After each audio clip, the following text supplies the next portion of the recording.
ಅಕ್ಕ, ಈ ಸಮ್ಮರಲ್ಲಿ ನಂಗೆ ಸಿಕ್ಕಾಪಟ್ಟೆ ಹೀಟ್ ಆಗ್ಬಿಟ್ಟಿದೆ. ಏನ್ ಮಾಡೋದು ಅಂತಾನೆ ಗೊತ್ತಾಗ್ತಾ ಇಲ್ಲ. ಅಷ್ಟೇ ತಾನೇ, ನಿಂಗೊಂದು ಹೆಲ್ದಿ ಡ್ರಿಂಕ್ ಮಾಡ್ಕೊಡ್ತೀನಿ ಬಾ.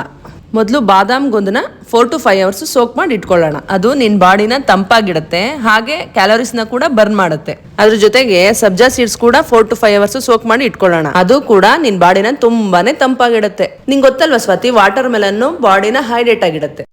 ಅಕ್ಕ, ಇದ್ರ ಜೊತೆ ಲೆಮನ್ ಹಾಕೊಬೋದಲ್ವಾ? ಬೇಕಾದವರು ಶುಗರ್ ಕೂಡ ಹಾಕೋಬಹುದು. ಈಗ ಒಂದು ಜಾರ್ಗೆ ನಾವು ಕಟ್ ಮಾಡಿ ಇಟ್ಕೊಂಡಿರೋ ವಾಟರ್ ಮೆಲನ್ನು, ಸ್ವಲ್ಪ ಮಿಂಟ್ ಲೀವ್ಸು, ಹಾಗೆ 1 ಸ್ಪೂನು ಲೆಮನ್ ಜ್ಯೂಸ್ನ ಆ್ಯಡ್ ಮಾಡಿಕೊಂಡು ಗ್ರೈಂಡ್ ಮಾಡ್ಕೊಳ್ಳೋಣ.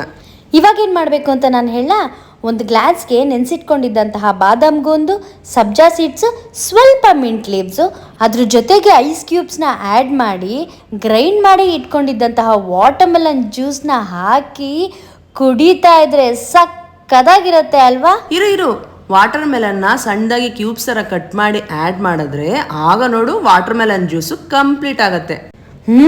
ನೋಡೋಕ್ಕೆ ಇಷ್ಟು ಚೆನ್ನಾಗಿ ಕಾಣಿಸ್ತಿದೆ. ಥ್ಯಾಂಕ್ ಯು ಸೋ ಮಚ್ ಅಕ್ಕ.